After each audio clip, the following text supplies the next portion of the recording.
Bonjour, dans cette deuxième vidéo sur les cas d'utilisation, nous allons compléter le diagramme de cas d'utilisation par des descriptions textuelles de chacun des cas d'utilisation et des scénarios d'utilisation concrets sous forme de diagramme de séquence. On a vu que les diagrammes de cas d'utilisation, c'est la base de l'analyse des besoins du client. C'est simple à lire et à comprendre, donc c'est très pratique pour discuter avec un client, quel que soit son métier. Par contre, c'est aussi très sommaire et il manque beaucoup d'informations pour que ça puisse servir, ne serait-ce qu'à imaginer l'interface utilisateur. On va donc accompagner ces diagrammes de description plus détaillés en français structuré. Le but, c'est, pour chaque cas d'utilisation, de décrire l'ensemble des scénarios qu'ils représentent. Après avoir précisé les acteurs mis en jeu et comment le scénario est déclenché, ça c'est la partie contexte, on va décrire pas à pas le scénario principal qui permet de réaliser ce cas d'utilisation. Ensuite, on pourra faire apparaître les scénarios alternatifs, c'est-à-dire les petites variations possibles du scénario principal et les scénarios d'erreur. Concrètement, sur le cas d'utilisation commandé qu'on a vu dans les premiers transparents, ça donne ça. Le seul acteur en jeu, c'est le client. Le cas d'utilisation est déclenché quand le client clique sur commander, en ayant des articles dans son panier. Ça, c'est la précondition. Ensuite, on décrit le scénario principal, étape par étape, en les numérotant. Chaque étape, c'est soit une action du client vers le système, soit du système vers le client. Le système demande, le client saisit, etc. On ne parle jamais d'action externe au système, entre utilisateurs par exemple, ou d'actions internes au système, enregistrement des données. D'accord ? On parle seulement des actions du système qui sont visibles par l'utilisateur. Alors ici on décrit toutes les étapes qui permettent de passer une commande. On voit qu'en choisissant ces étapes, en fait, on choisit en même temps certains aspects de l'interface utilisateur. L'étape 2, par exemple, implique d'avoir une fenêtre d'identification. Le fait que les étapes 4 et 6 soient à la suite et pas ensemble, ça implique que le choix sur le mode de livraison n'est pas disponible tant que le client n'a pas choisi son adresse. Ça peut être logique si on lui donne une estimation des frais de livraison en fonction de l'adresse choisie par exemple.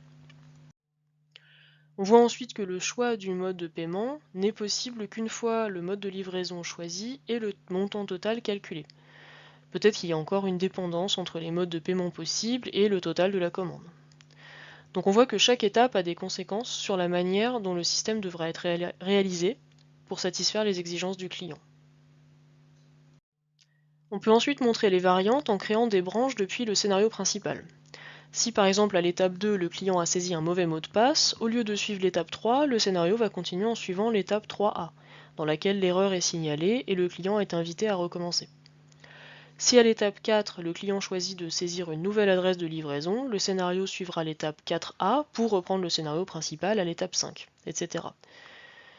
On voit qu'on dit toujours où reprend le scénario après un branchement. Si jamais il s'arrête, il faut écrire fin du scénario. Théoriquement, les relations entre cas d'utilisation qu'on a fait apparaître dans le diagramme doivent se retrouver dans les cas d'utilisation détaillés.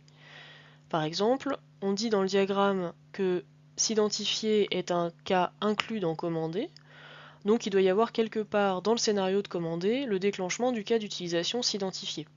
Là on l'a mis en étape 1. On dit dans le diagramme que commander un produit et commander un service sont des cas particuliers de commander, donc ils peuvent par exemple être deux branchements du scénario principal, comme on a fait ici en 4.1, 4.2.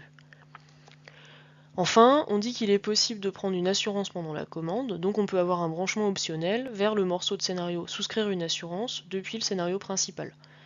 Ce qu'on a mis en scénario alternatif ici en 3A. Donc tout ça, ce ne sont pas des règles absolues, évidemment, c'est juste des exemples pour aider à comprendre ce que veulent dire ces relations entre cas d'utilisation. On voit que même si on n'a pas la place ou l'envie de les faire apparaître dans le diagramme, on pourra toujours ajouter ces informations dans la description détaillée.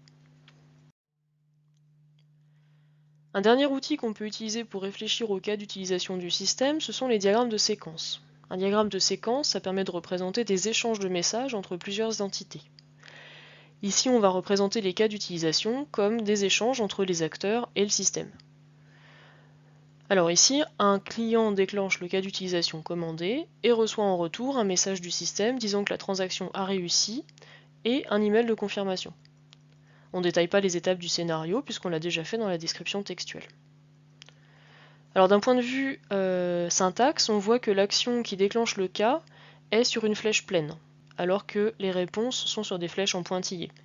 Ça, c'est une convention qu'on retrouvera dans tous les diagrammes de séquence à tous les niveaux. Alors pourquoi je dis à tous les niveaux, c'est que les diagrammes de séquence, ils peuvent être utilisés à différents moments de la modélisation du système, en fait comme tous les diagrammes UML. C'est pour ça qu'ici je précise comment on les utilise dans la phase d'analyse des besoins. En fait ici on les utilise de manière très informelle, en se référant seulement au vocabulaire qu'on s'est fixé pour l'instant, c'est-à-dire les acteurs et les cas d'utilisation qu'on a fixés dans le diagramme de cas d'utilisation. On fait apparaître les données qui sont utiles pour le scénario et c'est tout. Ici, pour commander, il faut à un moment s'identifier et il faut avoir choisi des produits.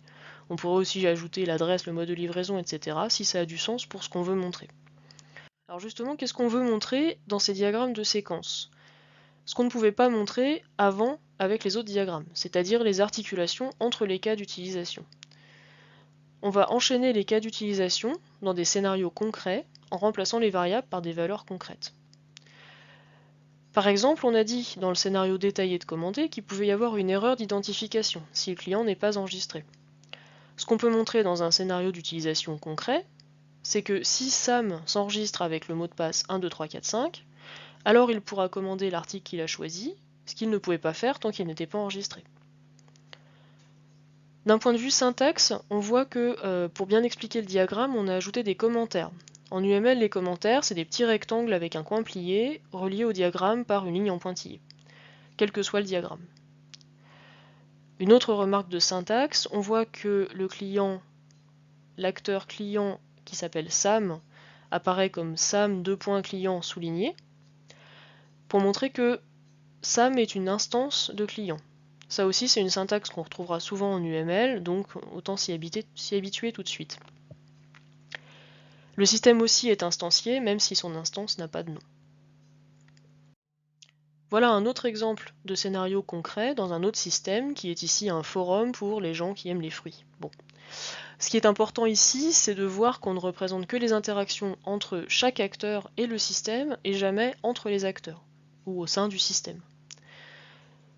Ici, ce qu'on cherche à montrer, c'est que à partir du moment où on a créé une conversation ou qu'on y a répondu, on est notifié de chaque nouveau message par le forum.